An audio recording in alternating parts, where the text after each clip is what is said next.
హల్లెలూయా హల్లెలూయా. 10:35 అయింది సమయము. వాక్యంలోనికి వెళదాము. అందరూ కూడా బైబిల్ గ్రంథాన్ని తెరిచిపెట్టి ఉంచండి. బైబిల్ గ్రంథాన్ని తెరిచిపెట్టి ఉంచండి.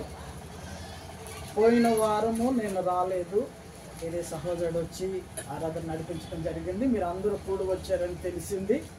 నిలబడి ఇక్కడ సాక్ష్యం ఇచ్చిన వారిని బట్టి, పాటలు పాడిన వారిని బట్టి, వాక్యాన్ని అంగీకరించి వాక్యాన్ని ఏకీభవించిన వారిని బట్టి దేవునికి మహిమ కలుగును గాక. హల్లెలూయా. నేనున్నా లేకపోయినా ఆరాధన క్రమంగా నడవాలి అని చెబుతా ఉన్నాను. ఒక వారం వచ్చారు. అర్థమైందా? మీకు గుర్తుందా రోజు సబ్జెక్టు? ఉన్నా లేకపోయినా మీరు నిలబడగలగాలి, మీరు నడిపించగలగాలి. ఎందుకంటే ప్రతి ఒక్కరిని దేవుడు వాడుకుంటాడు. వారి తలంతులను బట్టి, లోబడే విధానాన్ని బట్టి ప్రభు వాడుకుంటాడని చెప్తూ ఉన్నాను. అంతలోనే వచ్చారు. దేవునికి స్తోత్రం కలుగును గాక. ఏదేమైనా ఆ రోజు పరిస్థితులన్నీ మీకు తెలుసు. ఓకే, అంతకు ముందు వారం నేను ఒక వాక్యాన్ని చెప్పాను. ఎంతమంది గుర్తుంది? అంతకు ముందు వారం ఒక వాక్యం చెప్పాను. ఎంతమంది గుర్తుంది? యెహోషువ గురించి చెబుతూ, యెహోషువ మొదటి అధ్యాయంలో ఎలా ఉన్నాడు? యెహోషువ మొదటి అధ్యాయంలో ఎలా ఉన్నాడు? మోషే పరిచారకుడుగా ఉన్నాడు.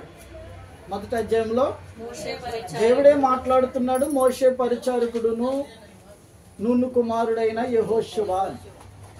చివరి అధ్యాయంలోనికి వచ్చేటప్పటికి, 24వ అధ్యాయంలోనికి వచ్చేటప్పటికి యెహోషువ పరిస్థితి ఎలా ఉంది? దేవుని దాసుడు అయిపోయాడు. అక్కడ ముందు యెహోషువ, మోషేకు పరిచారకుడుగా ఉన్న యెహోషువ తన ప్రార్థనా జీవితాన్ని బట్టి, తన తెగింపుని బట్టి, తెగింపు అంటే ఏంటి? సావైనా బ్రతికైనా నేను దేవుని కొరకు బ్రతుకుతాను. మీరు ఎక్కడెక్కడ ఆరాధన చేస్తారో, ఎవరెవరిని ఆరాధిస్తారో నాకు తెలియదు, కానీ నేనును నా ఇంటి వారిని యెహోవానే సేవిస్తాము అనే మాట చెప్పిన తర్వాత దేవుడే అంటున్నాడు యెహోవా దాసుడు. అలాగూ మన క్రైస్తవ జీవితంలో, మన ఆత్మీయ జీవితంలో మొదట మనుషులుగా మనం ప్రారంభించిన, మొదట విశ్వాసులుగా మనం ప్రారంభించిన, మొదట నామకార్థపు క్రైస్తవ జీవితంలో మనం ఉండగా ఉండగా ఉండగా మన భక్తి ఏమవ్వాలి? క్రీస్తులో కలిసిపోవాలి. ఆయన ప్రత్యక్షమైనప్పుడు ఆయన ఎదుట మనము నిలబడేటట్టు ముసుగు లేని ముఖంతో నిలబడాలంట. ముసుగు ఎవరు వేసుకుంటారు? తప్పు చేసిన వాళ్ళు వేసుకుంటారు. ఎస్తేరు గ్రంథంలో మనం చూస్తే అక్కడ ముసుగు ఎవరికి వేశారంటే ఆమానుకు వేశారు. ముసుగు రాజు సెలవీయగానే ఆమానుకు ముసుగు వేసేసారంట బట్టులు వచ్చి. ఎవరికి వేస్తారు ముసుగు అంటే? తప్పు చేసిన వాళ్ళకి ముసుగు వేస్తారు. తప్పు చేసిన వాళ్ళు ఎదురుగుండగా నిలబడి మాట్లాడలేరు. తప్పు చేసిన వాళ్ళు ఎదురుగుండగా నిలబడి దేవుని ఎద్దుకు, ఆదాము అవ్వ తప్పు చేసిన తర్వాతే కదా దేవునికి ఎదురుగా రాలేకపోయారు. అర్థమవుతుందా? కనుక దేవుని వాక్యం ఏమంటదంటే తెస్సలోనిక పత్రికలో ముసుగు లేని ముఖంతో దేవుని ఎదుట నిలబడేటట్లు ఉండాలి. అందుకని యెహోషువ జీవితం మనం ఆలోచించినప్పుడు మొదట ఆయన ఒక మనిషికి, ఒక సేవకుడికి పరిచారకుడిగా ఉన్న, ఆ తదుపరి అతని జీవితపు ముగింపులో 110 సంవత్సరాలు బ్రతికాడు యెహోషువ.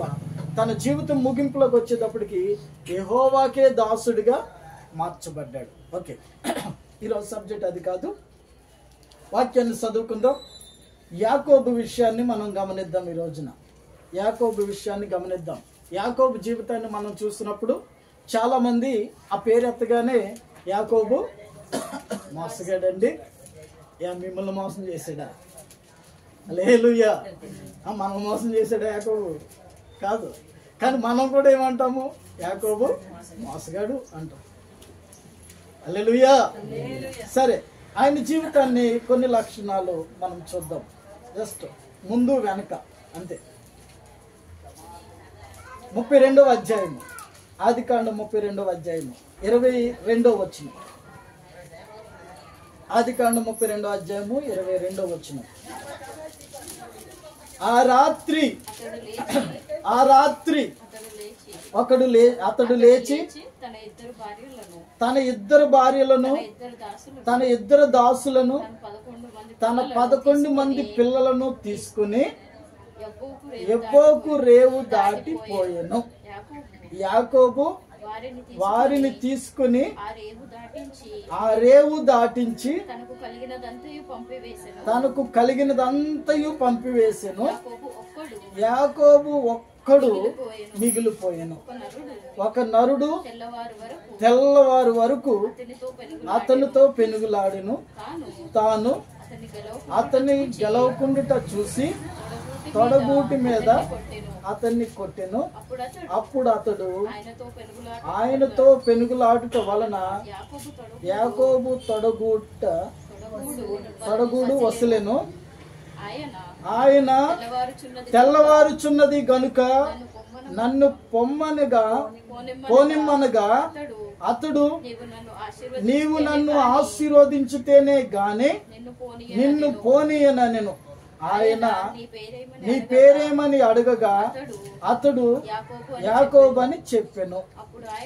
అప్పుడు ఆయన నీవు దేవునితోనూ మనుషులతోనూ పోరాడి గెలిచితివి గనుక ఇక మీదట నీ పేరు ఇశ్రాయేలే గాని యాకోబు అనబడదని చెప్పాను. చాలు, దేవునికి స్తోత్రం కలుగును గాక. హల్లెలూయా. ఇక్కడ యాకోబు జీవితాన్ని మనం గమనిస్తే యాకోబుకి అప్పటికే చాలా ఆస్తి ఉంది. యాకోబుకి అప్పటికే చాలా ఆస్తి ఉంది, చాలా సంపద ఉంది. పిల్లలేమి తక్కువ లేరు, 11 మంది ఉన్నారు. అప్పటికే భార్యలేమి తక్కువ లేరు, 4 ఉన్నారు. 4 ఉన్నారు. పని వాళ్ళు ఏమి తక్కువ లేరు, చాలా మంది పని వాళ్ళు ఉన్నారు. గొర్రెలు, మేకలు, గొడ్లు, ఆస్తి, చాలా ఆస్తి ఉంది యాకోబుకి. అయినా ఒక రాత్రి, ఆ రాత్రి ఒక్కడే మిగిలిపోయాడంట. దేవునికి స్తోత్రం కలుగును గాక. మన జీవితాల్లో అనేక మంది మనతో పాటు ఉంటారు. అనేక మంది మన సమస్యలను పంచుకోవాలని అని అనుకుంటాము, మనతో పాటు ఉంటారు, మనకు సహాయం చేస్తారని అని అనుకుంటాము. కానీ ఒక రాత్రి ఒంటరిగా ఉండాల్సి వస్తుంది ఒక్కొక్కసారి. ఆ రాత్రే భయంకరమైన రాత్రిగా మార్చబడుతుంది. దేవునికి స్తోత్రం కలుగును గాక. యేసు ప్రభు ఎక్కడికి వెళ్ళినా అనేక మంది, లక్షల మంది ప్రజలు యేసు ప్రభుతో ఉండేవాళ్ళు. యేసు ప్రభు ఎక్కడికి వెళ్ళినా రొట్టెలు పంచినప్పుడు 5,000 మంది పైగా ఉన్నారు పురుషులు, అంతకంటే ఎక్కువ మంది ఆడవాళ్ళు ఉన్నారు, పిల్లలు ఉన్నారు. ఎక్కడికి వెళ్ళినా జన సమూహం ఆయన వెంటాడింది. కానీ ఒక రాత్రి ఒంటరిగా కూర్చొని ప్రార్థన చేస్తున్నారు. అలాంటి రాత్రి మీ జీవితంలోనికి వస్తుంది. అది ఎప్పుడు వస్తుంది అనేది ఎవరో చెప్పలేరు. యాకోబుకు వచ్చిన రాత్రి, ఆ రాత్రి అందరిని పంపించేసాడంట, తనకున్న ఆస్తిని కూడా పంపించేసాడంట. ఇక్కడ మనం అర్థం చేసుకోవాల్సిన విషయాలు చాలా ఉన్నాయి.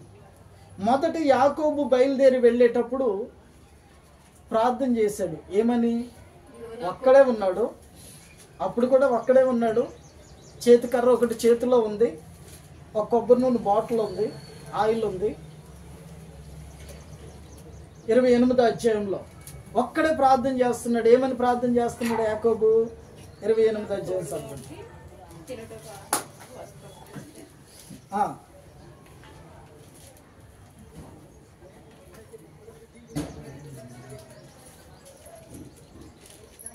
ఒక్కడే ప్రార్థన చేస్తున్నాడు. యాకోబు నిద్రలేసి నిశ్చయముగా ఇది 16వ వచనం, ఇది యెహోవా ఈ స్థలమందు ఉన్నాడు, అది నాకు తెలియకపోయినే అనుకుని భయపడి, ఈ స్థలం ఎంత భయంకరము, ఇది దేవుని మందిరమే గాని వేరొకటి కాదు, పరలోకపు గవిని ఇదే అని అనుకున్నాను. తెల్లవారినప్పుడు యాకోబు లేచి తలగాడిగా చేసుకున్న రాయిని తీసి దాన్ని స్తంభముగా నిలిపి దాని మీద నూనె పోసిను. మరియు అతడు ఆ స్థలమునకు బేతేల్ అని పేరు పెట్టెను.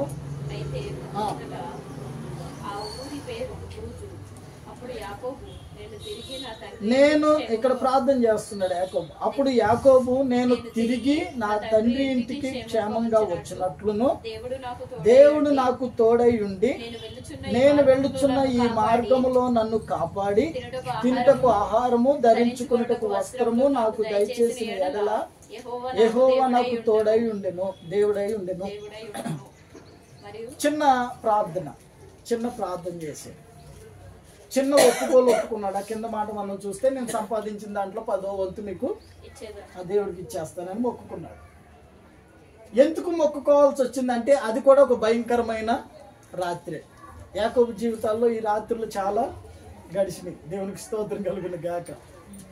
మనం నవ్వుకోవాల్సిన రాత్రులు ఉన్నాయి, ఏడవలసిన రాత్రులు కూడా యాకోబు జీవితంలో వచ్చినాయి. ప్రేమించిన అమ్మాయిని ఇవ్వకోకుండా ఇంకొక అమ్మాయిని ఇచ్చి పెళ్లి చేసింది, అది కూడా రాత్రే. దేవునికి స్తోత్రం కలుగును గాక. హల్లెలూయా. సరే, ఇక్కడ యాకోబు ఒక చిన్న ప్రార్థన చేసి బయలుదేరాడు కదా. ఏమని ప్రార్థన చేశాడు? తినడానికి తిండి అడిగాడు, వస్త్రాలు అడిగాడు, క్షేమంగా ఇంటికి తిరిగి రావాలని కోరుకున్నాడు. అక్కడ ఇల్లు అడగలేదు, ఇంకేమి వేరు ఆస్తులు పాస్తులు ఏమీ అడగలేదు. ఆయన తినడానికి ఆహారం అడిగాడు, కట్టుకోవడానికి వస్త్రాలు అడిగాడు, తిరిగి వచ్చేదానికి క్షేమాన్ని దయచేయమన్నాడు. దేవునికి స్తోత్రం కలుగును గాక. అయితే నా దేవుని ప్రియులారా, ఇంచుమించు 20 సంవత్సరాల తర్వాత అతను ప్రార్థన ఎలా ఉందంటే, ఇక్కడ 2 నిమిషాలు చేసిన ఒక ప్రార్థన 20 సంవత్సరాల తర్వాత ఒక రాత్రంతా ప్రార్థన చేస్తున్నాడండి.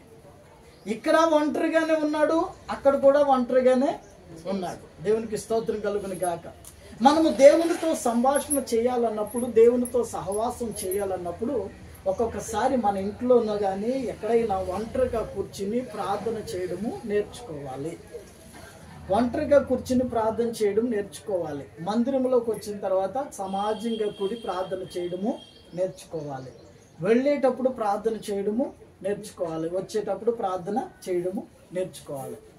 ఇదంతా మీకు ఎందుకు చెప్తున్నాను అంటే, యాకోబు జీవితంలో ఏమీ లేనప్పుడు, ఒంటరిగా బయలుదేరినప్పుడు, ఒక చేతికర్ర మాత్రమే చేతిలో ఉన్నప్పుడు ఒక చిన్న ప్రార్థన చేశాడు. ఆ ప్రార్థన ప్రకారము దేవుడు కూడా వాగ్దానాన్ని యాకోబుకి చేశాడు. ప్రతిసారి ఆ యాకోబు ఈ వాగ్దానాన్ని ఎత్తిపట్టి ప్రార్థన చేసుకునేవాడు.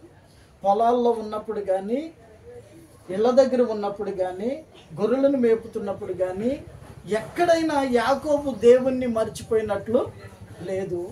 ఒకవేళ దేవుడే తనతో సహవాసం చేసినట్టు రాయబడి ఉంది. దేవునికి స్తోత్రం కలుగును గాక. ఎందుకంటే ఒకప్పుడు యాకోబు నలిగిపోతూ ఉన్నప్పుడు, యాకోబు శ్రమల్లో ఉన్నప్పుడు, యాకోబు ఏమి చేయాలో అర్థం కాని పరిస్థితుల్లో సతమతమైపోతున్నప్పుడు యాకోబుతో మరలా దేవుడే మాట్లాడాడు. యాకోబు, ఇన్ని సంవత్సరాలు ఇక్కడ ఉన్నది చాలు నాయనా, తిరిగి మీ ఇంటికి బయలుదేరు, మీ తండ్రి ఇంటికి బయలుదేరని మాట్లాడాడు. మాట్లాడిన దేవుని మాట విని వెంటనే భార్యలను, పిల్లలను, ఆస్తుల్ని తీసుకుని, గొర్రెలను, మేకలను, గొడ్లను తీసుకుని బయలుదేరిన వాడు ఒక రేవు దగ్గర ఆగిపోయాడు. నీ జీవితంలో బయలుదేరావు, ఆత్మీయ స్థితిలో బయలుదేరావు, ప్రయాణం చేస్తున్నావు. ఒక్కనొక టైం వచ్చింది, ఆ టైంలో నువ్వు ఆగాల. దేవునికి స్తోత్రం కలుగును గాక. ఆగి ప్రార్థన చేసి, అప్పుడు ఎలాంటి ప్రార్థన చేయాలి? గంటల తరబడి పోరాడాలి. దేవునికి స్తోత్రం కలుగును గాక. గంటల తరబడి పోరాడాలి.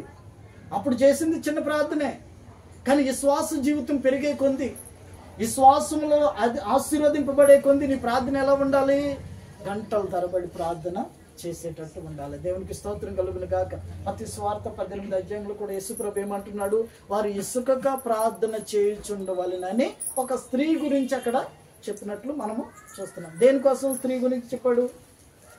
ఆ స్త్రీ ఒక యజమానుడి దగ్గరికి వెళ్ళినప్పుడు, ఆ యజమానుడు మనుషులకు భయపడక, దేవునికి భయపడక తీర్పు తీర్చేవాడై ఉన్నాడని ఆ స్త్రీ కొరకు చెప్పుతానికి కారణం ఏంటి? మనం అందరం ఇసుకగా ప్రార్థన, కంగారు పడిపోకూడదు, ఇసుకుపోకూడదు, భయపడిపోకూడదు, అడావిడి చేయకూడదు. జాగ్రత్తగా ఇసుకక అది మనం కోరుకున్నది నెరవేరేంత వరకు ప్రార్థన చేయాలి. దేవునికి స్తోత్రం కలుగును గాక. నా దేవుని ప్రియులారా, ఇక్కడ ఇంకో విషయాన్ని మనం గమనిస్తే, యాకోబు చేసింది చిన్న ప్రార్థనే, తర్వాత వచ్చేటప్పుడు చాలాసేపు ప్రార్థన చేయడానికి కారణం ఏంటంటే, యాకోబు జీవితంలో ఎంత ఎదిగినా గర్వం అనేది రాలేదు. గర్వం అనేది రాలేదు. అక్కడ ఇంకోటి ఏం చేశాడంటే, తన శత్రువుగా భావించిన అన్నకు కూడా బహుమతిని పంపించాడు. అది యాకోబు లైఫ్. దేవునికి స్తోత్రం కలుగును గాక. మనం శత్రువులుగా భావించిన వాళ్ళని కూడా మనము ప్రేమించేటట్టు ఉండాలి. ఉంటామా? మనం ప్రేమించగలుగుతామా? యేసుప్రభు ఏమన్నాడు? నిన్ను వల్ల నీ పొరుగు వారిని ప్రేమించండి అన్నాడు. మనం ప్రేమించేటట్టు ఉంటున్నామా? ప్రేమించాలి. దేవునికి స్తోత్రం కలుగును గాక. వాళ్ళది వాళ్ళు అనుభవించుకుంటారు. మనకేమైంది? మనము దేవుని బిడ్డలము. మనకు చెప్పింది, దేవుడు చెప్పింది ఏంటి? ప్రేమించండి, 10 మందికి పెట్టండి. నీకున్న దాంట్లో నీకు 2 వస్త్రాలు ఉంటే ఒక వస్త్రాన్ని వేరేవాడికి ఇవ్వు. ఎవరైనా 1 మైలు దూరం నడవమంటే 2 మైళ్ళ దూరం వాడితో నడవడానికి సిద్ధపడు. ఇలాగూ త్యాగపూరితమైన మనసును యేసు ప్రభు మనకు నేర్పించి, ఆయన కల్వరి శిలువలో మన కొరకు మరణించి, ఆయనే మన కొరకు త్యాగం చేసి మనకు రక్షణ అనుగ్రహించి వెళ్ళాడు. దేవునికి స్తోత్రం కలుగును గాక. ఆయన వచ్చేటప్పుడు యూదా గోత్రపు సింహముగా వస్తాడు. అప్పుడు ఆయనతో మనం నిలబడినప్పుడు మనం ఎవరమో తెలుసా? అప్పుడు ఎవరమో తెలుసా? ఇప్పుడు గొర్రెలమే. అందరూ అంటున్నారు కదా, మీరు గొర్రెలు, మీరు గొర్రెలు, మీరు గొర్రెలు. ఇప్పుడు గొర్రెలమే. అప్పుడు ఎవరమే? ఆయనతో పాటు రాజులైన యాజక వంశం అయి ఉన్నాము. దేవునికి స్తోత్రం కలుగును గాక. హల్లెలూయా. ఆయనతో పాటు సింహాసనం మీద కూర్చోవడానికి అర్హులమై ఉన్నాం. ఆయనతో పాటు సింహాసనాన్ని ఏలడానికి అర్హులమై ఉన్నాం. ఆయనతో పాటు తీర్పు తీర్చడానికి, ఇదిగో యాకోబు 12 గోత్రముల వారికి మీరు తీర్పు తీరుస్తారని వాగ్దానం చేశాడు ఆయన. అది నీ బ్రతుకు. కనుక ఈ చిన్న జీవితానికి నువ్వు కంగారు పడి ఈ చిన్న జీవితంలోనే అడావిడి చేసుకుంటే రాబోయే కాలంలో నీ జీవితాన్ని నువ్వు ఎలాగా నిర్ణయించుకుంటున్నావు? దేవునికి స్తోత్రం కలుగును గాక. యాకోబు అంత ఆస్తి ఉన్నా, అంత సంపద ఉన్నా, ఏది అన్నిటిని విడిచిపెట్టి దేవునితో పోరాడడం మొదలు పెట్టాడండి. ఇంకెందుకు ఆశీర్వాదం ఆయనకి? అన్ని ఆశీర్వాదాలు ఉన్నా, ఆస్తిపాస్తులున్నా, గొర్రెలు మేకలు గొడ్లు మందలు ఉన్నా సమాధానం లేని స్థితిలో బ్రతుకుతున్నాడు యాకోబు. దేవునికి స్తోత్రం కలుగును గాక. ఈ రోజుల్లో అనేక మందికి ఆస్తి సంపద, కొంచెం ఆస్తి రాగానే గర్వం, కొంచెం ఆస్తి రాగానే నీకు కొంచెము ఏదైనా మనకి కలిసి వస్తే మన అంతటోళ్ళు లేరు అని అనుకుంటాం మనం. ఒకవేళ ఇప్పుడు సేవకుల జీవితంలో కూడా ఒకవేళ ఈ చర్చ అంతా నిండిపోతే నాకు గర్వం వస్తుందేమో. దేవునికి స్తోత్రం కలుగును గాక. హల్లెలూయా. ఆయన చర్చ అంతా నిండిపోయి కూర్చుంటే అబ్బా నా సంఘం ఎంత డెవలప్ అయిపోయింది అనుకుంటానేమో నేను. ఆ గర్వము రాకూడదు నాకైనా. దేవునికి స్తోత్రం కలుగును గాక. అందుకనే ఎన్ని బాధల్లో కష్టాల్లో పిండి ఆరేస్తా ఉన్నాడు నన్ను. వచ్చిన జీతమైనా ఉద్యోగాలైనా ఏదైనా అవన్నీ పక్కన పెట్టి ప్రభు మాటను పట్టుకుని ప్రభు కొరకు ఎదురు చూస్తూ ప్రభు పరిచర్యలో లోబడి ఎంతగా లోబడతామో అంతగా దేవుడు మనల్ని ఆశీర్వదిస్తాడు. దేవునికి స్తోత్రం కలుగును గాక. తగ్గించుకున్న వాళ్ళు హెచ్చింపబడతారు, హెచ్చించుకున్న వాళ్ళు తగ్గించబడతారు. మొదటి వారు కడపటి వారు మొదటి వారు. ఈ లేఖనాలన్నీ మనకు తెలుసు. అయినా సరే ఇక్కడ యాకోబు జీవితంలో మనం గమనించినప్పుడు ఆస్తి లేనప్పుడు చిన్న ప్రార్థన చేశాడు, ఒక్కడే వెళుతున్నప్పుడు చిన్న ప్రార్థన చేశాడు. ఇప్పుడు ఆస్తి అంతా ఉన్నా, సంపద అంతా ఉన్నా, ఒక మంచి స్థితిలోనికి యాకోబు వచ్చినా కానీ ఏం చేస్తున్నాడు యాకోబు? మరలా అన్నిటిని వదిలిపెట్టి పంపించేసి ఒక్కడే ప్రభు దగ్గర కూర్చున్నాడు. దేవునికి స్తోత్రం కలుగును గాక. నీ దగ్గర ఎంత ఉందని, ఏముందని ప్రభు చూసేవాడు కాదు. నీ ఒక్కదాని, నీ ఆత్మకు ఆయన కాపలాదారుడు, ఆత్మలకు కాపరి అయిన వాడు అని ఉంటుంది ఎబ్రీ పత్రికలో. దేవునికి స్తోత్రం కలుగును గాక. నీ ఆత్మను ప్రేమిస్తున్నాడు. నిన్ను కాదు ప్రేమించేది ఆయన, నీ వస్త్రాలను కాదు ప్రేమించేది ఆయన, నీ ఆస్తిపాస్తులను కాదు ప్రేమించేది ఆయన. నీ ఆత్మను నరకంలోనికి వెళ్లకుండా చేయాలని, పాపము నుంచి విడిపించాలనే ప్రభు అయిన యేసుక్రీస్తు లోకానికి వచ్చి కల్వరి శిలువలో నీ కొరకు మరణించి నీ ఆత్మను శుద్ధీకరించాడు ఆయన. దేవునికి స్తోత్రం కలుగును గాక. నువ్వేం చేస్తున్నావు అంటే ఆ ఆత్మలో గర్విస్తున్నావు, ఆ ఆత్మలో అహంకారం వస్తుంది, ఆ ఆత్మలో వ్యతిరేకత వస్తుంది, ఆ ఆత్మలో దూషించేతనం వస్తుంది. ఇవన్నీ కూడా లోపలే వస్తున్నాయి. బయట ఎదిగే పరిస్థితిని బట్టి లోపల గర్వము వస్తుంది మనకి. కానీ యాకోబు జీవితంలో అలాంటి గర్వాన్ని అంతటిని తీసి పక్కన పెట్టేశాడు యాకోబు. ఒక్కడే రాత్రి ప్రార్థన చేస్తున్నాడు. నువ్వు చేయగలుగుతున్నావా? దేవా నా కుటుంబం అసమాధానంతో ఉందయ్యా, దేవా నా కుటుంబం ఎదుగటం లేదు నాయన, ఇదిగో నా బిడ్డలు ఈ స్థితిలో ఉండాలనుకున్నాను కానీ వాళ్ళు దేవుని మాట వింటలేదయ్యా, నా బిడ్డలకి ఉద్యోగం కావాలనుకున్నాను కానీ దొరకట్లేదు నాయన, నా కుటుంబంలో ఇదిగో సమాధానం లేదు నాయన, నా భర్త ఇలా ఉండాలనుకున్నాను కానీ ఉండలేదు ప్రభువా అని ఏ రోజన్నా ఏ రాత్రి అన్న 1 గంట 2 గంటలు కూర్చున్నావా? నువ్వు నీ ఆత్మను ఆయన ప్రేమిస్తున్నాడు, నీ ఆత్మ ద్వారా ప్రభుతో మాట్లాడుతున్నావా? నీవు దేవునికి స్తోత్రం కలుగును గాక. రాబోయే దినాలు భయంకరమైన దినాలు. బైబిల్ పట్టుకుని ఇంతకు ముందు రోజుల్లో బైబిల్ పట్టుకుని నడవనిచ్చేవాళ్ళు కాదు, ఇప్పుడు అయ్యే రోజులు మరలా తిరిగి వస్తున్నాయి. అందుకనే మత్తయి సువార్తలు అంటాడు, ఆ దినము ఆ గడియ ఎవరికి తెలియదు, వచ్చే గడియ సమయము ఆసన్నమవుతుంది. మన దాకా చూడండి, యెరూషలేములో యుద్ధాలని మొదలుపెట్టారు. యెరూషలేములో యుద్ధం జరిగితే ఎట్లుంటుంది పరిస్థితి? ప్రపంచాన్ని అంతటికీ చుట్టుకుంటారు, మామూలుగా కాదు. దేవునికి స్తోత్రం కలుగును కాదు. కనుక ఇలాంటి పరిస్థితుల్లో మనం బ్రతుకుచూ ఉన్నప్పుడు యాకోబు కూడా అన్ని 20 సంవత్సరాలు బాగానే కష్టపడ్డాడు, బాగానే భార్యలను చేసుకున్నాడు, బాగానే పిల్లలను కన్నాడు, బాగానే ఉంది. కానీ ఇప్పుడు వెళుతున్న జీవితం భయంకరమైన జీవితం. ఇప్పుడు వెళుతున్న జీవితంలో సమాధానం లేదు, ఇప్పుడు వెళుతున్న జీవితంలో ధైర్యం లేదు, ఇప్పుడు వెళుతున్న జీవితంలో ఇదిగో అక్కడ శత్రువు ఉన్నాడు, ఏం జరుగుతుందో తెలియదు. కనుక రాత్రి అంతా ప్రార్థన చేయడం మొదలుపెట్టాడు. దేవునికి స్తోత్రం కలుగును గాక. హల్లెలూయా. మీకు ఇంకో విషయాన్ని గుర్తు చేస్తాను. ఏలియా గురించి మనం చూసినప్పుడు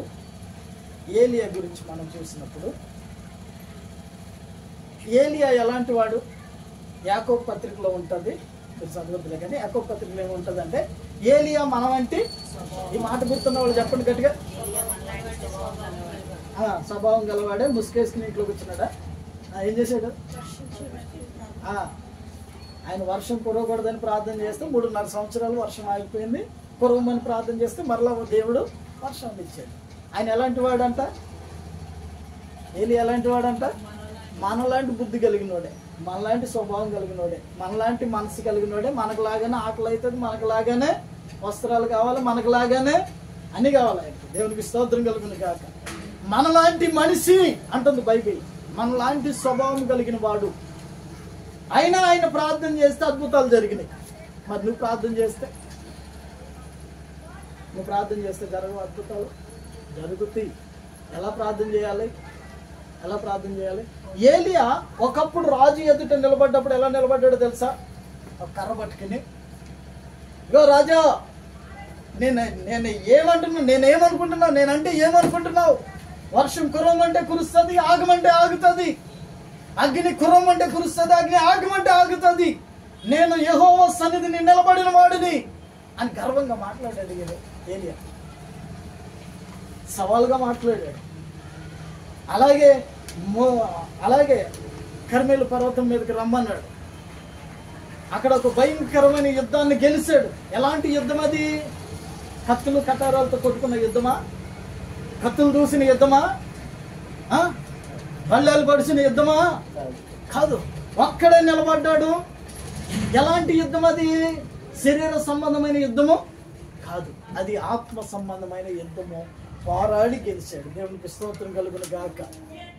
450 మంది ప్రవక్తలు రోజంతా ప్రార్థన చేస్తే వాళ్ళ వల్ల కాలేదు. వాళ్ళని ఎగతాళిగా మాట్లాడాడు. మళ్ళీ అక్కడ కూడా ఏం తలదించుకునే నిలబడలేదు ఆయన. అక్కడ కూడా ఎగతాళిగానే మాట్లాడాడు. తర్వాత ఆయన బలిపీఠం కట్టే సమయం వచ్చినప్పుడు ఆయన బలిపీఠం కట్టాడు. బలిపీఠం కట్టి దాని నిండా నీళ్లు పైపించాడు. ఆ మాంసం అంతా తడిసేటట్టు నీళ్లు పైపించాడు 3 సార్లు. ఒక చిన్న ప్రార్థన చేశాడు. ఎంత ప్రార్థన చేశాడు? ఎంత ప్రార్థన? చిన్న ప్రార్థన చేసి, దేవా, ఇగో నీ అద్భుత కార్యం జరిగించిన ఆయన, వీళ్ళ కళ్ళు తెరిపించిన ఆయన, ఈ కార్యం జరగాలి ప్రభువా, ఇదిగో నీ సన్నిధిలో నేను ఒక్కడిని నిలబడ్డాను ఆయన అని చిన్న ప్రార్థన చేశాడు. వెంటనే ఆకాశం నుంచి అగ్ని కురిసింది. ఆ బలిపీఠం మీద ఉన్న ఆ మాంసాన్ని, ఆ నీళ్లతో తడిసిన ఆ గంధకాన్ని బుగ్గిగా చేసేసిందంట. రాజుల గ్రంథంలో ఉంటుంది స్టోరీ అంతా, 18 అధ్యాయంలో. మీరు ఇంటికి వెళ్ళిన తర్వాత చదువుకోండి. ఎలాగైపోయింది? ఎలాగైపోయింది? గుర్తుపెట్టుకోవాలి ఈ మాటలను. గుర్తు లేకపోతే మీకు ప్రార్థన రాదు, గుర్తు లేకపోతే మీకు దేవునితో ఎదగలేరు. చెప్తున్నాను నేను.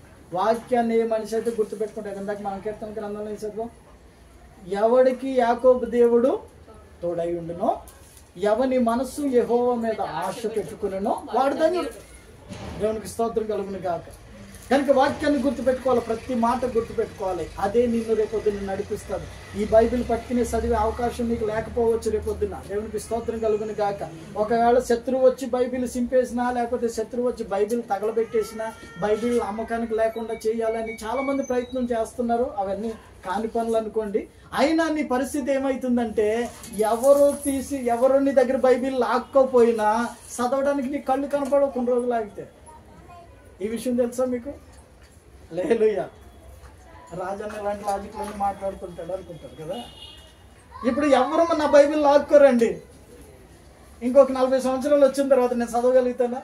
కనపడుతుందా నాకు ఈ బైబిల్? మరి ఏం చేయాలి? నాకు తెలిసిన ఒక ముసలమ్మ ఉండేది, ఇంచుమించు 94 సంవత్సరాలు. ఆమెకి చచ్చిపోయి ఉంటుంది. ఇప్పుడు నాకు కనపడతలేదు ఎప్పుడు వెళ్ళినా. ఒకరోజు అన్నం ఆకలి అయిపోతుంటే రోడ్డు మీద కూర్చుంటే పాపం తీసుకెళ్ళి అన్నం పెట్టింది. అందుకే బాగా గుర్తుపెట్టుకున్నాను నేను ఆమె. 20 సంవత్సరాల వయసు నాకు అది. ఆ ముసలమ్మ చర్చిలోకి వస్తుంది. ఎంత పెద్ద బోతద్దాలు పెట్టుకుంటుంది, కళ్ళజోళ్ళు. కూర్చుంటుంది. కూర్చుని కీర్తన గ్రంథాన్ని తీసుకుంటుంది. తీసుకుని చదువుతూ ఉంటుంది నోట్లో. ఆమెకి ఏమన్నా కళ్ళు కనపడుతున్నాయా, బైబిల్ చదవడం బాగా వచ్చు అనుకున్నాను నేను మొదట్లో. తర్వాత ఒక రోజున నేను వెళ్ళాను మందిరంలోకి. ఎప్పుడు మందిరంలో తిరుగుతుండేవాడిని కనుక వెళ్ళాను విశ్వాసగా ఉన్నప్పుడు. ఆ మంది, అయ్యా రాజయ్య, నాకు అన్ని కీర్తనలు గుర్తున్నాయి కానీ ఈ 63వ కీర్తన గుర్తులేదు నాయన, నాకు ఒకసారి 2 సార్లు చదివి వినిపించినా గుర్తుంటుందా అండి. సరేనని నేను చదువుతా ఉన్నాం, చెప్తా ఉంది, చదువుతా ఉన్నా, నేను చెప్తా ఉంది. ఆ రోజు ఆ కీర్తన ఆమె ఎందుకు చదవమందో నాకు తెలియదు కానీ ఆ కీర్తన చదువుతుంటే ప్రభు నా మైండ్ని పుట్టాడు. ఆ కీర్తనలో ఏముంటుందో తెలుసా? నేను రాత్రి జాములు యందు నిన్ను ధ్యానిస్తూ ఉన్నప్పుడు క్రొవ్వు మెదడు దొరికినట్టు ఉంటుంది. ఆ మాట చదవగానే నాకు దొరికింది క్రొవ్వు మెదడు. దేవునికి స్తోత్రం కలుగును గాక. అంటే దేవుడు ఎవరి ద్వారా ఏం మాట్లాడతాడో తెలియదు. ఏ సమయంలో నిన్ను ఆయన సన్నిధిలో కూర్చోబెడతాడో తెలియదు. ఆయన కూర్చోబెట్టాడా అది భయంకరంగా ఉంటుంది. ఒకవేళ నీకు నువ్వుగా వచ్చి కూర్చున్నావా అది క్షేమంగా ఉంటుంది. దేవునికి స్తోత్రం కలుగును గాక. హల్లెలూయా. ఈ మాట ఎందుకు చెప్పానంటే, చాలా మంది మందిరానికి రారు. ఆ అప్పులు తీరిన తర్వాత వస్తాం, ఈ కథలు అయిన తర్వాత వస్తాం, అయిన తర్వాత వస్తాం అంటారు. దేవుడు ఏమంటాడంటే, నీ దవడకు గ్యాలం తగిలించక ముందే నా దగ్గరికి రా. నేను గ్యాలం తగిలించాను అనుకో, అది భయంకరంగా ఉంటుంది. గ్యాలం అంటే తెలుసా మీకు? ఎంతమందికి తెలుసా గ్యాలం? తెలుసా? గ్యాలం దేనికి వేస్తారు? చేపలకి వేస్తారు. దానికి ఎంత కొంకు ఉంటుంది, దానికి ఇంకొక ముళ్ళు ఇక్కడ ఎదురు ఉంటుంది. మీరు చూసారా? గ్యాలం ముళ్ళు కావాలని కొనుక్కింది, దాన్ని పరిశీలించి పోతే అద్దం పెట్టి పరిశీలించింది. ముళ్ళు ఉంటుంది ఇట్లా, దానికి ఇక్కడ కొంకు ఉంటుంది. దానికి ఏదన్నా చిన్న చేప ముక్కో, లేకపోతే నత్త ముక్కో, లేకపోతే ఆ భూమిలో పెరిగే ఎర్రలు ఉంటాయి కదా, మట్టి పాములు, అవి గుచ్చి కాలువలోనో చెరువులోనో వేస్తే ఆ చేప వచ్చి దాన్ని పట్టుకుంటుంది. పట్టుకున్న తర్వాత మళ్ళీ తీసేసుకుందామంటే దానికి ఇక్కడ ఒక ఎదురు ముళ్ళు ఉంటుంది చూడు, ఆ ముళ్ళు దాన్ని పట్టుకుని ఆపుతుంది, చిన్నది. ఇంకా అదేం చేస్తుంది? గాలం వేసిన చేప ప్రశాంతంగా పడుకుంటుందా? పడుకుంటుందా? గిలగిలగిలగిల కొట్టుకుంటుంది. అది ఎంత కొట్టుకుంటుందో అంత కొట్టుకుంటుంది అనమాట. మరి దేవుడు గాలం అయితే ఎట్లా ఉంటుంది? ఎట్లా ఉంటుంది? రాజుల గ్రంథంలో ఉంటుంది, యెషయా గ్రంథంలో ఉంటుంది ఈ మాట గాలం గురించి. దేవుడు గాలం వేస్తే ఎట్లా ఉంటుంది? అందుకే మీ ఇంట్లో మాట విన్నోళ్ళకి చెప్పండి, బిడ్డ దేవుడు గాలం వేస్తాడంటే ఒక రోజు, ఆ గాలానికి కనుక నువ్వు చిక్కావనుకో బిడ్డ, గిజగిజ కొట్టుకున్నా కానీ గాలం ముళ్ళు నోట్లో నుంచి బయటికి రాదు, జాగ్రత్త, మందిరానికి రా అని చెప్తాను. అది ఎవరైనా సరే, మీ భర్తలైనా, భార్యలైనా, పిల్లలైనా, ఎవరైనా మీరు చెప్పాల్సిందేంటి? రాబోయే కాలం తీర్పు గురించే చెప్పాలి. దేవునికి స్తోత్రం కలుగును గాక. ఇక్కడ ఏం చెప్తున్నాను నేను? ఏలియా గురించి. ఏలియా గురించి ఏం చేశాడు ఏలియా? ఒక చిన్న ప్రార్థన చేస్తే అక్కడ బుగ్గ అయిపోయింది. అప్పుడు ఎలా ఉండాలి ఏలియా? ఏలియా ఎలా ఉండాలి చెప్పండి ఒకసారి. మీరు ఆ కథలోకి వెళ్ళాలన్నమాట. మీరు ఆ కథలోకి వెళ్ళిపోవాలి. పౌరుషంగా ఉండాలి. అది నేను అంటే ఏమనుకుంటారు బాబాయ్? ఎగిరారు, రోజంతా ఎగిరారు రాబాయ్, మీది ఏమైంది రాబాయ్ అని చప్పట్లు కొట్టారు. అవునా? గెలవక ముందు కరెక్ట్గానే మాట్లాడాడు ఏలియా. వాడు అన్నం తింటున్నాడేమో, వాడు ప్రయాణం చేస్తున్నాడేమో, గట్టిగా పిలవండి అరవండి అని వాళ్ళతో ఏలకొలంగానే జోగ్గానే మాట్లాడాడు. కానీ గెలిచిన తర్వాత ఏలియా పరిస్థితి ఎలా ఉందో తెలుసా? మంచి రోషంగా నిలబడొచ్చా, నేనంటే ఏమనుకుంటున్నారా, రండి తడాగా చూసుకుందాం అని మాట్లాడవచ్చు గెలిచిన తర్వాత. కానీ గెలిచిన తర్వాత ఏలియా చేసిన పని ఏంటో తెలుసా? ఎంతమందికి తెలుసు? ఆ యుద్ధాన్ని గెలిచిన తర్వాత, కర్మేలు పర్వతం మీద యుద్ధాన్ని గెలిచిన తర్వాత, ఈ కథ తెలుసా మీకు? ఈ కథ తెలుసా? ఇజ్రాయేలీలతో యెజబెలు ఇజ్రాయేలీలు అందరినీ బయలుదేవతలకు పూజించడానికి అలవాటు చేసినప్పుడు, యెహోవా దేవుడో బయలుదేవుడో తేల్చుకుందాం రండి అని సవాలు చేసి అక్కడ 2 ఎద్దులను తీసుకుని వాళ్ళ ముందు బలి అర్పిస్తే ఆ బలి కాల్చబడలేదు. తర్వాత ఏలియా అర్పించిన బలి యెహోవా దేవుడు అంగీకరించి కాల్చివేశాడు. ప్రజలందరూ అక్కడ ఒప్పుకున్నాడు, యెహోవాయే దేవుడు అని ఒప్పుకున్నారు. ఒప్పుకున్న తర్వాత ఏలియా పరిస్థితి ఎలా ఉండాలి? అయితే నువ్వైతే ఏమంటావు?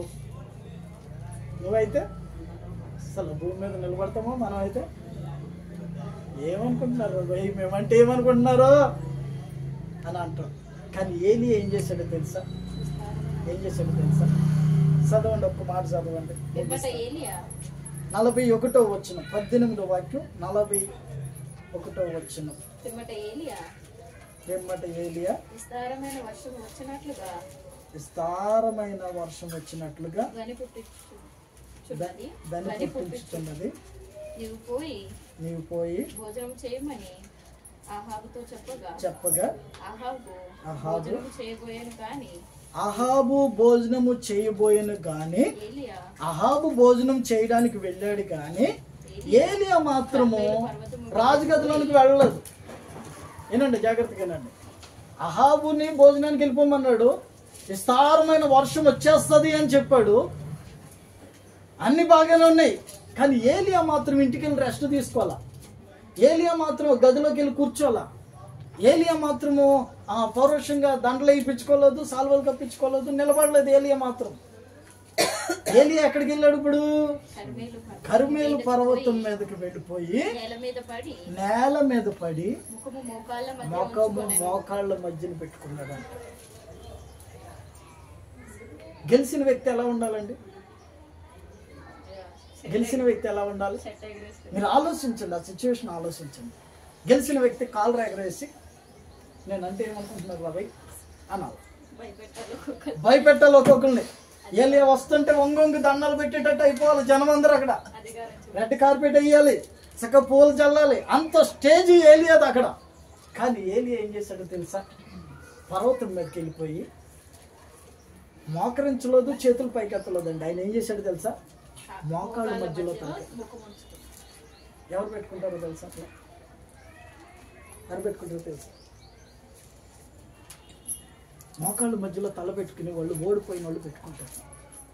మోకాళ్ళ మధ్యలో తల పెట్టుకునే వాళ్ళు, ఇంకా మీకు చెప్పాలంటే లోకంలో అంతా అయిపోయి ఒంటరి అయిపోయిన వాళ్ళు పెట్టుకుంటారు. కానీ అక్కడ ఏలియా గెలిచిన స్థితిలో ఉన్నా కానీ ఆయన ఏం చేస్తున్నాడు? మోకాళ్ళ మధ్యలో తలకాయ పెట్టుకుని ఏం చేస్తున్నాడంట? మోకాళ్ళ మధ్యలో తల పెట్టుకుని ప్రార్థన చేస్తూ మొదలెట్టాడు. ఆయన గెలిచిన వ్యక్తి అండి. 450 మంది ప్రవక్తలను వారి మీద, వారి దేవతల మీద గెలిచిన వ్యక్తి ఒక్కడే. మళ్ళీ ఆయనకు సపోర్ట్ లేరు. ఈ గెలిచిన వ్యక్తి పర్వతం మీదకి వెళ్ళిపోయి ఏం చేస్తున్నాడు? మోకాళ్ళ మధ్యలో తలపెట్టుకుని ఏడుస్తున్నాడు. ఎంతసేపు ఏడిచాడు? ఎంతసేపు ప్రార్థన చేశాడు? రాజు దగ్గర నిలబడి సవాలు చేసినప్పుడు 1 నిమిషం 10 నిమిషాలు, ఆ బలిపీఠం దగ్గర ప్రార్థన చేసినప్పుడు 1 నిమిషం 10 నిమిషాలు. కానీ పర్వతం మీదకి వెళ్ళిపోయి గెలిచిన తర్వాత పర్వతం మీదకి వెళ్ళిపోయి మోకరించి మోకాళ్ళలో తలకాయ పెట్టుకుని కుమిలి కుమిలి కుమిలి కుమిలి ఏడుస్తున్నాడు, అరుస్తున్నాడు, ప్రార్థన చేస్తున్నాడు ప్రభుకి. దేవా ఎంతటి గెలిపించావు, దాంతోపాటు ఇప్పుడు వర్షం రావాలి, ప్రజలందరూ నశించిపోతున్నారయ్యా. 3.5 సంవత్సరాలు వర్షం లేక ఎండిపోయారయ్యా. తిండి లేని పరిస్థితుల్లో అల్లాడిపోతున్నారయ్యా. నీవు సృజించిన జీవరాశులు కూడా అల్లాడిపోతున్నాయి అయ్యా. ఒక్క కార్యము చేయి ప్రభువా అని ఏడుస్తున్నాడు, మోకాళ్ళ మధ్యలో తలకాయ పెట్టుకుని. నా దేవుని ప్రియులారా, అక్కడున్న ఆ శిష్యుడిని ఎలీషా కుర్రాడు, ఆ శిష్యుడిని పిలిచి ఆ సముద్రము ఆ పైకి వెళ్ళి ఆ కొండ మీద పైకి వెళ్ళి సముద్రం వైపు చూడరా, మేఘం ఏమన్నా వర్షం ఏమన్నా వస్తుందో మరి. పాపం వాడు 7 సార్లు వెళ్ళాడంట. ఎన్నిసార్లు? 7 సార్లు వెళ్ళి చూసి వచ్చాడంట. 7వ మారు వెళ్ళినప్పుడు అరిచేయి అంత మేఘము ఆ సముద్రంలో నుంచి పైకి వచ్చిందంట. దేవుడికి స్తోత్రం కలుగును గాక. హల్లెలూయా. అతడు 7 సార్లు వెళ్ళాడంటే 2 నిమిషాలకు ఒకసారి పంపించాడా? గమనించండి వాక్యాన్ని. 2 నిమిషాలకు ఒకసారి పంపించాడా? ఇంచుమించు 1 గంట తర్వాత పంపించి ఉండొచ్చాము కదా. 7 సార్లు అంటే 7 గంటలు అలాగే మోకాళ్ళ మధ్యలో తలకాయ పెట్టుకుని ఉన్నాడు ఆ దైవస్థాయి. ఎందుకు అంత బాధ? గెలిచిన వాడికి ఎందుకు అంత బాధ? దేశం నశించిపోతుంది, గ్రామాలు నశించిపోతున్నాయి, అన్ని జనులు ఎర్రవీగుతున్నారు. గెలుపు వచ్చింది, అయినా సరే ఒక కార్యాన్ని దేవుడు చెయ్యాలి. కనుక ఈ రోజున నీవు నీ కుటుంబంలో కానీ, నీ వ్యక్తిగత జీవితంలో కానీ, సంఘంలో కానీ, ప్రభు ఆ ఒక కార్యం చేయను అయినా అని ఒక మోకరించి 1 గంట 2 గంటలు ఎప్పుడైనా ప్రార్థన చేశాను. యాకోబు జీవితంలో ఏమీ లేనప్పుడు చిన్న ప్రార్థన చేశాడు, కానీ అన్నీ ఉన్న తర్వాత కూడా అన్నిటినీ విడిచిపెట్టి గంటల తరబడి ప్రార్థన చేశాడు. ఏలియా గెలవకు ముందు సవాలుగా మాట్లాడాడు, గెలిచేటప్పుడు కూడా చిన్న ప్రార్థనే చేశాడు, కానీ గెలిచిన తర్వాత మోకాళ్ళ మధ్యలో తలకాయ పెట్టుకుని గంటల తరబడి ప్రార్థన చేస్తున్నాడు. మరి నీ జీవితం ఎలా ఉంది? ఏదో కొంచెం కలగ్గానే గర్విస్తున్నాం మనం, ఏదో కొంచెం ఆత్మీయత రాగానే నా అంత పాటలు పాడేవాళ్ళు లేరు అనుకుంటాం, నా అంత వాక్యం తెలిసిన వాళ్ళు లేరు అనుకుంటాం, మా పిల్లలు ఎదిగి చదువులు పెద్దగా ఉన్నాయి, నాకేం కొదువా అనుకుంటాం. కానీ నువ్వు ఎంత ఎదిగినా ఒదిగి ఉండమంటుంది బైబిల్. దేవునికి స్తోత్రం కలుగును గాక. నువ్వెంత భక్తుడివైనా, ఎంత భక్తురాలువైనా ప్రభు సన్నిధికి వచ్చేటప్పటికి మోకాళ్ళ మధ్యలో తలకాయ పెట్టుకోవాల్సిందే. దేవుని ఎదుటేమి గొప్పవాడు కాదు, గొప్పదానివి కాదు. మీరందరూ నా ఎదుటి గొప్పవాళ్ళు అయి ఉండొచ్చు, నేను మీ ఎదుటి గొప్పవాడిని అయి ఉండొచ్చు, కానీ దేవుని ఎదుటి గొప్పవాడిని కాదమ్మా. దేవుడు నాకంటే పెద్దవాడు, శక్తిమంతుడు, దేవుడు బలమైన కార్యాలు చేసేవాడు. నువ్వు ఆశిస్తే నీ జీవితాన్ని మార్చగలిగిన వాడు నా దేవుడు. ఒక రోజున యూదులందరినీ చంపేద్దామని బయలుదేరారు. అంతకు ముందే రాజు సన్నిధిలోనికి వెళ్ళిన ఎస్తేరుతో మొర్దెకై మాట్లాడుతున్నాడు. ఏమన్నా తెలుసా? చదవండి.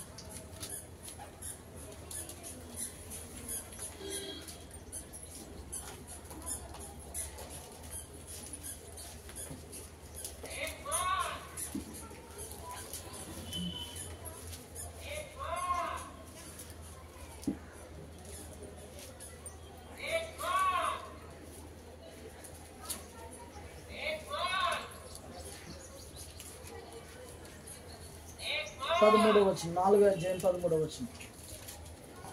ఎస్తేరుని అంటున్నాడు, అమ్మా రాజు సన్నిధిలోకి వెళ్ళి కొంచెం మాట్లాడమ్మా, నువ్వు రాజు దగ్గర ఉన్నావు కదా అన్నాడు మొర్దెకై.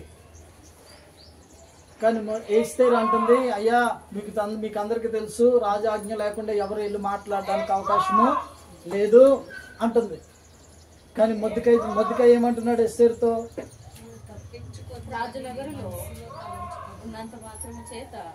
రాజనగర్లో ఉన్నంత మాత్రము చేత యూదులందరికంటే నువ్వేమన్నా తప్పించుకుందువని నువ్వు అనుకుంటున్నావా?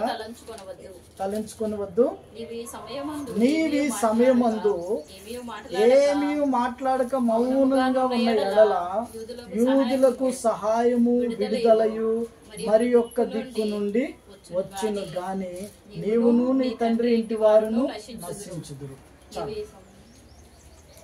ఇక్కడ ఎస్తేరు కూడా ప్రయత్నం చేస్తుంది, ప్రార్థన చేద్దాం, ఎస్తేరు కూడా ప్రయత్నం చేస్తుంది రాజు దగ్గరికి వెళ్ళాలని, కానీ అక్కడ కుదరని పరిస్థితి. అయితే మొర్దెకై హెచ్చరిస్తున్నాడు ఏమని, నువ్వు ఈ సమయంలో నిలబడకపోతే, ఆపద వచ్చినప్పుడు నిలబడకపోతే, అవసరం వచ్చినప్పుడు నువ్వు నిలబడకపోతే, నీకు దేవుడు అవకాశం ఇచ్చాడు, నిలబడే అవకాశం ఇచ్చాడు, మాట్లాడడానికి శక్తినిచ్చాడు, మాట్లాడడానికి అవకాశం ఇచ్చాడు. దేవుని కార్యానికి నిన్ను వాడుకోవడానికి ఆయన సిద్ధంగా ఉన్నాడు. నీవు వాడబడాలని ఆయన కోరుకుంటున్నాడు.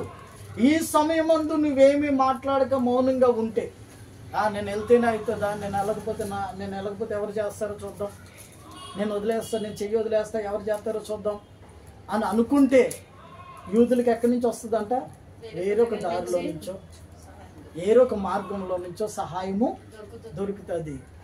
కానీ శాపానికి గురయ్యేది ఎవరు? గర్వించిన వాళ్ళే. దేవునికి స్తోత్రం కలుగును గాక. మీరు అనుకోవచ్చు ఇవన్నీ శాపవచనాలు చెప్తున్నాడు రాజన్న అని. కాదు, నేను చెప్పేది మీ ప్రార్థన జీవితం కోసం. దేవునికి స్తోత్రం కలుగును గాక. ఆలోచించండి, 3 విషయాలు చెప్పాను. దానికి ముందు కూడా ఇంకొక విషయాన్ని జ్ఞాపకం చేశాను. ఏమని? యెహోషువ మొదటగా ప్రార్థన చేసుకుందాం. అందరూ కూడా కళ్ళు మూసుకుని ప్రార్థన చేసుకుంటే ఈ వాక్యాన్ని ఆలోచిద్దాం. ఈ వాక్యం నీ హృదయంతో మాట్లాడినట్లయితే నీ చేయి పైకెత్తి నువ్వు ప్రార్థన చేసుకో. దేవా, ఒకవేళ నేను గెలిచినా నేను గర్వించకూడదు. ఆలోచించండి, చక్కగా ఆలోచించి ప్రార్థన చేసుకోండి. మీ జీవితాల్లో దేవుడు గొప్ప కార్యాలు చేయాలని ఆలోచిస్తున్నాడు. యాకోబు వెళ్ళేటప్పుడు ఒంటరిగా ఉన్న చిన్న ప్రార్థనే చేశాడు. తర్వాత తిరిగి వచ్చేటప్పుడు సమస్తము ఆయనకి కలిగిన, సమస్తము ఆయనతో ఉన్న, సమస్తము ఆయనకి కలిగిన ఆస్తిపాస్తులన్నిటిని విడిచిపెట్టి ఒంటరిగా మిగిలిపోయి గంటల తరబడి ప్రార్థన చేశాడు. ఏలియా గెలవక ముందు సవాల్గా మాట్లాడాడు. గెలిచేటప్పుడు కూడా చిన్న ప్రార్థనే చేశాడు బలిపీఠం దగ్గర. కానీ గెలిచిన తర్వాత కర్మేలు పర్వతం మీద వెళ్ళిపోయి దేవునికి లోబడి దేవుని ఎదుట మోకాళ్ళని తన తల మోకాళ్ళ మధ్యలో పెట్టుకుని కుములు ఏడుస్తున్నాడు అక్కడ. నా దేవుని ప్రియులారా, యెహోషువ గురించి మనం చదివాం. యెహోషువ మొదటిగా ఒక సేవకుడికి దాసుడిగా ఉన్నాడు. మోషేకి పరిచారకుడిగా ఉన్న యెహోషువ తిరిగి మరలా యెహోవా దాసుడిగా మార్చబడ్డాడు. కారణం, ఎదిగే కొంది తన జీవితాన్ని మార్చుకోగలిగాడు. దేవునికి స్తోత్రం కలుగును గాక. యాకోబుకి 20 సంవత్సరాల తర్వాత కూడా తాను ఏం ప్రార్థన చేసుకుని బయలుదేరాడో గుర్తుంది గనుకనే ఆ రాత్రి అంతా ప్రభుతో గడపడానికి ఓపిక వచ్చింది. ప్రభుతో గడపడానికి శక్తిని దేవుడు అనుగ్రహించాడు. 20 సంవత్సరాల క్రితం నువ్వు మారు మనసు పొందినప్పుడు, 10 సంవత్సరాల క్రితం నువ్వు మారు మనసు పొందినప్పుడు, 2 సంవత్సరాల క్రితం నువ్వు రక్షణ పొందినప్పుడు ఏ తీర్మానము చేసుకున్నావో, ఏ తీర్మానముతో ప్రభువుని అంగీకరించావో, ఏ తీర్మానముతో ప్రభువులోకి వచ్చి ప్రభు దగ్గర నిలబడ్డావో, ఆ తీర్మానం నీ ఎదుట కనబడుతుందా? ఆ తీర్మానం నీకు గుర్తుందా? ఈ రోజున ఏదో కలిగిందనో, ఏదో కొంచెం వచ్చిందనో మనము దేవుణ్ణి విడిచిపెట్టి ప్రార్థన జీవితం తక్కువైపోయింది, వాక్య జీవితం తక్కువైపోయింది, ఏమేమో మాట్లాడుకుంటూ మన సమయాన్ని వ్యర్థము చేస్తూ ఉన్నాం. కానీ యాకోబు అలా ఆలోచించలేదు. ఏలియా అలా ఆలోచించలేదు. ఏలియా మన వంటి స్వభావం కలిగిన వాడే. దేవుని ప్రియులారా, మన ప్రార్థన జీవితం ఉండగా ఎక్కువ అవ్వాలే తప్ప తగ్గిపోకూడదమ్మా.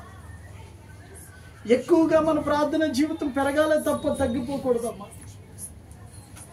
ఏదో కలిగిందనో, అవసరం తీరిపోయింది కదా ఇంకెందుకులో అనో ఆలోచించకూడదు. ఎప్పుడు కూడా అవసరం తీరిపోయింది కదా ఇంకెందుకులో అని ఆలోచించకూడదు. ప్రార్థన చేసాం కదా, తీరిపోయింది కదా. దేవుని ప్రియులారా, యాకోబు 20 సంవత్సరాల క్రితం చేసిన ప్రార్థన ఎలా ఉందో, 20 సంవత్సరాల తర్వాత చేసే ప్రార్థన ఎలా ఉందో మీరు గమనించి, ఏలియా గెలవక ముందు చేసిన ప్రార్థన ఎలా ఉందో, గెలిచిన తర్వాత చేసిన ప్రార్థన ఎలా ఉందో గుర్తుపెట్టుకో. నీవు లోబడి జీవిస్తున్నావా? నీవు ఎంత ఎదిగినా ప్రభు ముందు తక్కువే. యేసయ్యే గెత్సేమనే తోటలో కుమిలి ప్రార్థన చేశాడు. లాజరును లేపినప్పుడు చిన్న ప్రార్థన చేశాడు. 5 రొట్టెలు 2 చేపలు ఆశీర్వదించినప్పుడు కూడా ఎక్కువ ప్రార్థన ఏం చేయలే. అద్భుత కార్యాలు చేసినప్పుడు కూడా ఎక్కువేమి గర్వించలేదు. కానీ అంచె దినాలు కళ్ళకి వచ్చేటప్పుడు, అంచె దినము దగ్గరికి వచ్చేటప్పుడు ఆయన కుమిలి కుమిలి ఏడుస్తున్నట్లు రాయబడి ఉంది బైబిల్. కనుక నీ జీవితంలో ఎలా ఉంది నీ ప్రార్థన జీవితం? ఒక్కసారి నువ్వు గమనించుకుంటూ, ఎంతసేపు లోకంలో ఉన్న విషయాలు ఆలోచిస్తున్నావా, లేకపోతే నీ ప్రార్థన జీవితం పాడైపోతుందని అనుకుంటున్నావా? నీ ప్రార్థన జీవితాన్ని పెంచుకోవాలని అనుకుంటున్నావా, లోకంలో ఉన్న విషయాలు ఆలోచిస్తున్నావా? ఒకసారి నువ్వు గమనించుకుంటూ అందరూ కూడా ఏకీభవించి ప్రార్థన చేద్దాం. హృదయాలు మార్చుకున్నట్లయితే, ప్రభు ఇదిగో నేను ఏలియా వలె తగ్గించుకుని ప్రార్థన చేసే జీవితాన్ని నాకు దయచేయి. ఎంత ఉన్నా, ఎంత ఆస్తి వచ్చినా, ఎంత సంపద వచ్చినా యాకోబు వలె నీతో పోరాడి గెలిచే భాగ్యాన్ని దయచేయి. ఆత్మీయ జీవితంలో సమాధానాన్ని నాకు అనుగ్రహించు నాయనా. సమాధానం లేని స్థితిలో బ్రతుకుతున్నానయ్యా. ఆస్తులున్నాయి, ఇళ్ళున్నాయి, వాకళ్ళున్నాయి, కార్లున్నాయి, అన్నీ ఉన్నాయి. సమాధానం లేని స్థితిలో బ్రతుకుతున్నాను. ఒక్కసారి నాకు సహాయం చేయి ప్రభువా అన్నట్లయితే నీవు చేయి పైకెత్తి ప్రార్థన చేస్తూ సిగ్గుపడకు. మనుషులతో వాదించేటప్పుడు సిగ్గుపడు, అప్పుల పాలైపోయేటప్పుడు సిగ్గుపడు, తప్పు చేసినప్పుడు సిగ్గుపడు. కానీ ప్రభు ఎదుట ఒప్పుకునేటప్పుడు సిగ్గుపడు. ఆయన నీ ఎదుట నిలబడ్డాడు, నువ్వు ఆయన ఎదుట కూర్చుని ఉన్నావు. భూమి ఆకాశములను సృజించిన వాడాయి. Thank you Jesus. Hallelujah, hallelujah, hallelujah, hallelujah, hallelujah, hallelujah. నీ కృపలేని క్షణము, నీ దయలేని క్షణము నేను ఊహించలేను యేసయ్యా. నీ కృపలేని క్షణము, నీ దయలేని క్షణము నేను ఊహించలేను యేసయ్యా. యేసయ్యా నీ కృప నాకు చాలయ్యా. నీ కృప లేనిదే నుండలేనయ్యా. యేసయ్యా నీ కృప నాకు చాలయ్యా. నీ కృప లేనిదే నుండలేనయ్యా. నీ కృప లేని క్షణము, నీ దయ లేని క్షణము నేను ఊహించలేను యేసయ్యా. అందరూ చేతులు పైకెత్తి ప్రార్థన చేసుకుందాం. హరి గారు ప్రార్థన చేస్తారు, వాక్యం నిమిత్తం హరి గారు ప్రార్థన చేస్తారు. అందరూ కూడా ఏకీభవించి ప్రార్థన